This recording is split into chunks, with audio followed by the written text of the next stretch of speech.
माधवदास तो भीतर दर्शन कर रहे हैं, पर प्रबल प्रेम के पाले पड़कर हरि को नियम बदलते देखा।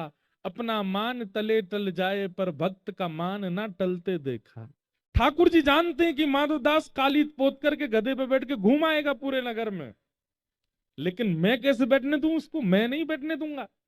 तो माधवदास तो भीतर दर्शन कर रहे थे, माधवदास का रूप धारण करके जगन्नाथ जी बाहर आए और ब्राह्मण गदा लेकर के काली स्याही लेके खड़ा था। आओ तुम्हारा मुंह पोतूं। ठाकुर जी बोले स्याही नीचे धर दो, पहले शास्त्रार्थ करो। तो तुमने तो मना किया था कि शास्त्रार्थ की जरूरत नहीं है। बोले तब किया था, पर अभी जगन्नाथ जी का दर्शन करके मेरा मन बदल गया। अब तो मुझे शास्त्रार्थ करना है। भगवान से कोई जीत सकता है?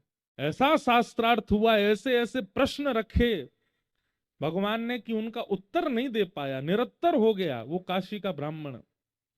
और पूरी भीड़ एकजुट हो गई, सबके सामने उस ब्राह्मण की हार हुई। हार होने के बाद ठाकुर जी बोले इधर आओ, स्याही पोते तुम्हारे। और स्याही लेकर के ठाकुर जी ने पोती उसके मुंह पे, बैठो गधा पे। और पूरे जगन्नाथपुरी में हल्ला करके आओ कि माधवदास जीता और मैं उनसे हारा। बेचारे वो बैठ गए गधे पे और पूरे जगन्नाथपुरी में हल्ला करे रोते रोते, माधवदास जीत गया मैं उनसे हार गया, माधवदास जीत गया मैं उनसे हार गया। इतने में ही माधवदास जी, असली माधवदास जी निकल करके आए मंदिर से। जैसे ही मंदिर से निकल के आए, उन्होंने छोटे छोटे बच्चों से पूछा, एक ब्राह्मण यहाँ खड़े थे गधा लेकर के, स्याही लेके, कहाँ है वो? बोले वो तो काली मुंह पे पोत करके गधा पे बैठ के डोल रहे हैं पूरे नगर में।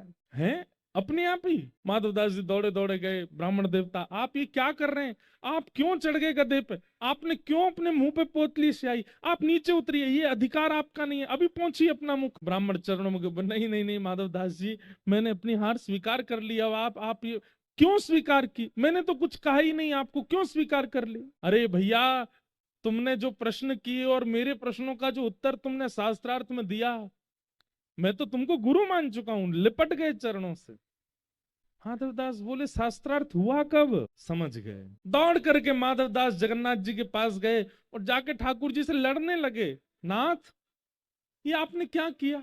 बेचारे एक ब्राह्मण आए थे, केवल उनको जीत की भूख थी।